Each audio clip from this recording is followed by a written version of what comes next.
the desire of God is, and his command for us is that we love one another as he would love us. So if we want to truly be able to love, then we have to look at the other person from the lens of how would God love them, how would God want them to be treated, how does God regard them.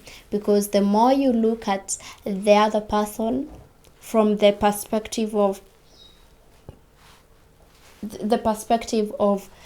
is what God has for them, this is what God has already availed for them, then you're definitely going to love without lacking. That's the one sure thing. So the other person says, well, love to me is sacrifice, accepting me, my shortcomings, my faults, and all about me, loving me just the way I am, also wanting to help me be better. This is love. I am for sure for this idea and school of thought that indeed love is sacrifice, because if there's one thing that truly proved to us that we are loved, and there's nothing that can be able to separate us from the love of God, is the fact that Jesus Christ came and died as a ransom. He came and he was replaced on our behalf. Where we were supposed to die, he died. Where we were supposed to suffer, he suffered. The curse we were supposed to carry, he is the one who carried. What manner of love is that? Like a man who'd lay down his life for his friends. And truly, I believe that when you've come to the point of that sacrifice, you've already accepted this person. You've taken them in with or without them matching or meeting everything that you desired or hoped or you'd anticipate in 100%. Then the other one says that to me love is commitment. Commitment is the backbone of such, without which love in this sense lacks stigma. Stigma lacks stamina. Respect is another definition of love, without which it lacks longevity. Commitment and respect define a love relationship at any moment, as long as people in relationships are not a mismatch. Oh, wow. This is beautiful. They say that commitment is the backbone because it gives the relationship stamina. Of course, with the fact that you continuously, because you make the decision daily, right? And that means you're continuously committed to seeing that you want the best for this person, whether you feel like it, whether they are at their best at that moment.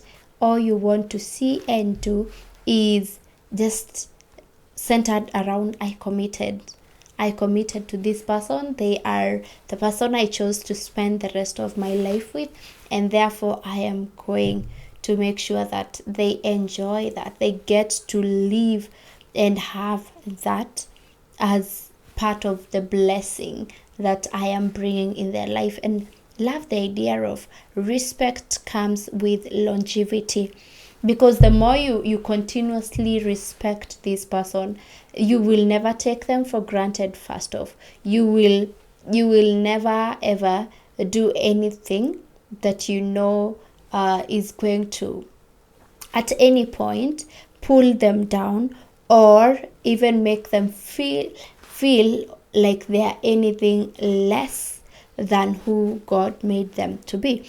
And just when I was saying this, I just felt the scripture that you're fearfully and wonderfully made in the likeness and image of God.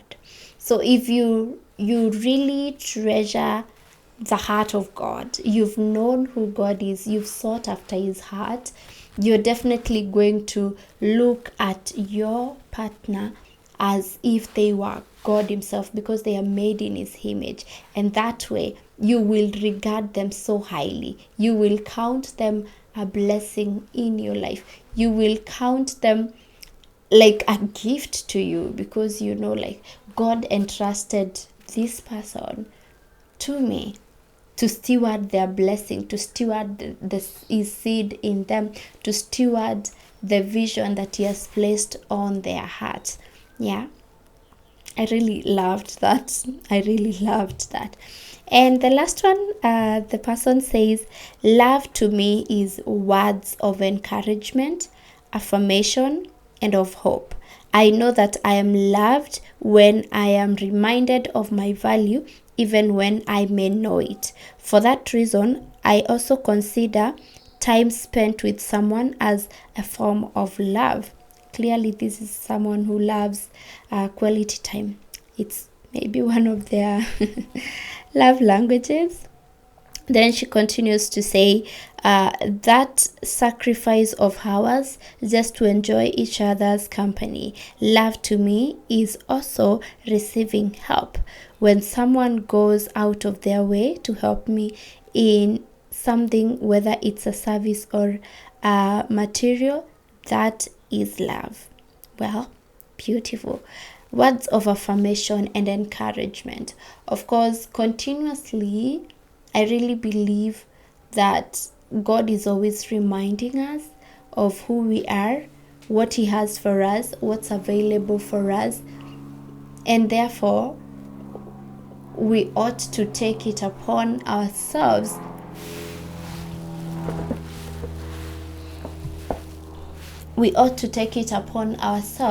to continuously be that person who waters your partner with your beautiful words, reminding them that they are who God says they are, reminding them that even when the going gets tough, that they have the strength to do it, because it is what God would have us do. Because he says you can do all things through Christ who gives you strength. So because Christ is your strength, and he is carrying you, and he's the lifter of your head, is everything in life, then the moment you step up to remind this person, because life happens, and you continuously affirm them, remind them, rekindle their hope whenever it's going off. Yeah. And yeah, I really enjoyed reading this, what people really think for them love is. And before I forget, there's one beautiful one that continuously felt really beautiful for me. This is what she wrote. Love to me looks like the cross. That was love. He loved me too much that he couldn't just write about it. He loved me and died for me when he wasn't sure if I would love him back.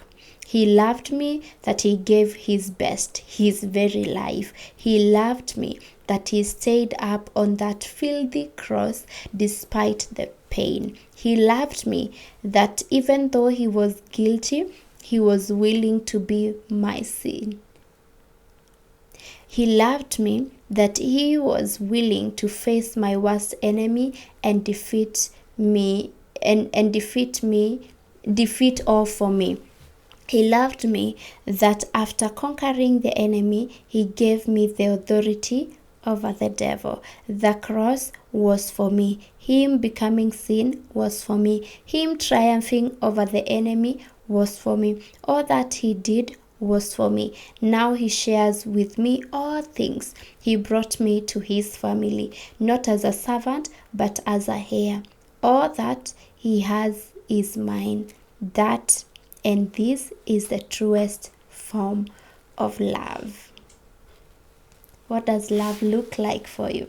Please do share with us in the comment section. We would love to hear what love looks like for you, and to learn from you as well.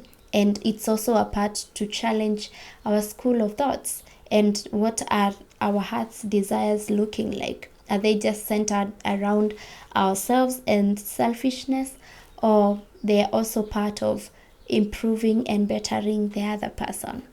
And with that, we come to the end of this episode.